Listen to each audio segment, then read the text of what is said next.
2 table spoon പൊട്ടുകടല, ഒരു നുള്ള് ജീരകം, 2-3 വറ്റൽമുളക്. ഹലോ, ഇന്ന് ഞാൻ കാണിക്കാൻ പോകുന്നത് ഒരു വ്യത്യസ്ത തരത്തിലുള്ള മോരുകറിയാണ് കേട്ടോ. വ്യത്യസ്തം എന്ന് പറയാൻ കാരണം നമ്മൾ സാധാരണയൊക്കെ തേങ്ങ അരച്ച് വെക്കുന്നതിൽ നിന്നും കുറച്ചുകൂടെ വിഭിന്നമായിട്ട് വേറെ കുറച്ച് ചേരുവകൾ ചേർത്താണ് ഈ മോരുകറി ഉണ്ടാക്കുന്നത്. അപ്പോൾ ഇത് എങ്ങനെ ഉണ്ടാക്കാമെന്നൊക്കെ ഞാൻ കാണിച്ചു തരാം. വീഡിയോ ഇഷ്ടപ്പെട്ടിട്ടുണ്ടെങ്കിൽ ലൈക്ക് ചെയ്യാനും ഷെയർ ചെയ്യാനും മറന്നു പോകരുത്. അപ്പോൾ ഈ വീഡിയോയിലേക്ക് പോകാം. നമ്മൾ ഈ എടുത്ത് വെച്ചിരിക്കുന്ന പൊട്ടുകടലയും അതുപോലെ ഈ മുളകും ഒക്കെ ഒന്ന് അരഞ്ഞ് കിട്ടണമെങ്കിൽ അതൊന്ന് കുതിർന്ന് കിട്ടണം. അപ്പോൾ അതിന് വേണ്ടിയിട്ട് നമ്മൾ കുറച്ച് വെള്ളം ഒഴിച്ചിട്ട് ഒരു അരമണിക്കൂർ നേരത്തേക്ക് ഒന്ന് കുതിരാനായിട്ട് മാറ്റി വെക്കുകയാണ് കേട്ടോ. അത് നല്ലപോലെ അവിടെ ഇരുന്ന് കുതിരട്ടെ.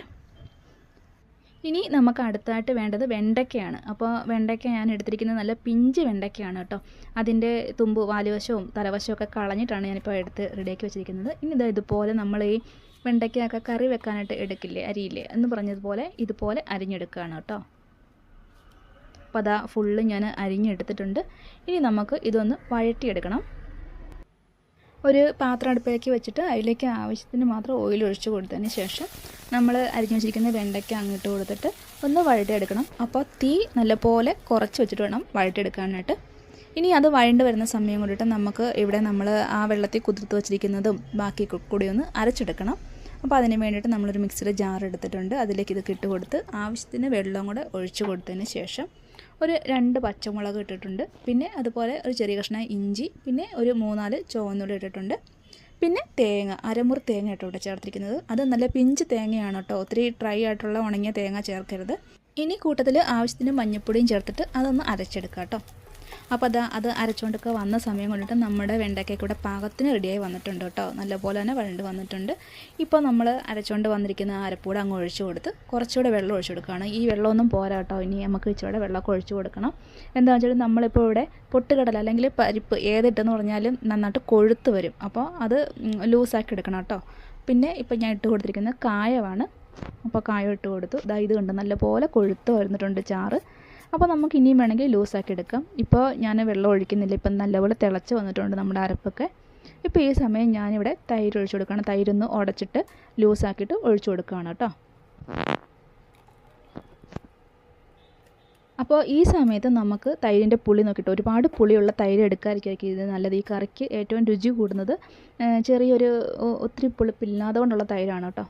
ഇനി പാകത്തിന് നമ്മൾ ഉപ്പ് ഇട്ട് കൊടുക്കുകയാണ്. എന്നിട്ട് തൈര് തിളയ്ക്കാനൊന്നും നിൽക്കരുത്. നമ്മൾ തൈര് ചേർക്കുന്നതിന് മുമ്പ് തന്നെ തീ ഓഫ് ചെയ്തിട്ട് തൈര് ചേർക്കാവുള്ളൂ കേട്ടോ. തൈര് വേവിക്കുകയോ ചൂടാക്കുകയോ ഒന്നും ചെയ്യേണ്ട ആവശ്യമില്ല. നമ്മുടെ ഈ അരപ്പ് വെന്താണല്ലോ, അതിലേക്ക് കിടന്നിട്ട് ഉള്ള ആ ചൂടൊക്കെ മതി കേട്ടോ. നമ്മുടെ തീയൊക്കെ ഓഫ് ചെയ്തു. ഇപ്പോൾ കറി റെഡി ആയിട്ടുണ്ട്. ഇനി നമുക്ക് ഇതിനൊന്ന് താളിച്ചിടണം, കടുക് താളിക്കണം. അപ്പോൾ ഞാനിവിടെ ഓയിൽ ഒഴിച്ചു കൊടുത്തിട്ടുണ്ട്. കടുകല്ല ഇടുന്നത്, അതിന് പകരം ഉലുവയാണ് കേട്ടോ. ഇനി ഉലുവയൊക്കെ ഒന്ന് മൂത്ത് വന്നു കഴിയുമ്പോൾ അതിലേക്ക് വറ്റൽമുളകും അതുപോലെ തന്നെ കറിവേപ്പില, നമുക്ക് ആവശ്യത്തിന് കറിവേപ്പില ചേർക്കാം, നിങ്ങളുടെ ഇഷ്ടത്തിനനുസരിച്ച് ചേർക്കാം. എന്നിട്ട് അതും കൂടെ മൂത്ത് കഴിയുമ്പോഴത്തേക്കും നമുക്ക് ഇതിലേക്ക് ഒഴിച്ചു കൊടുക്കാം, താളിച്ച് കൊടുക്കാം കേട്ടോ. ഇപ്പോൾ കറിക്ക് കടുക് താളിച്ചിട്ടുണ്ട്.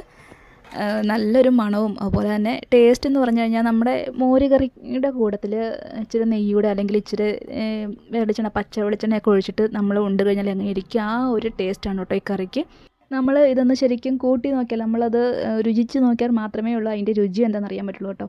ഇപ്പോൾ അത് ഈ കറിയുടെ കൂട്ടത്തിൽ ഒരു ഉണക്കമീൻ വറുത്തതൊക്കെ ഉണ്ടെങ്കിൽ ആഹാ ഗംഭീരമായി.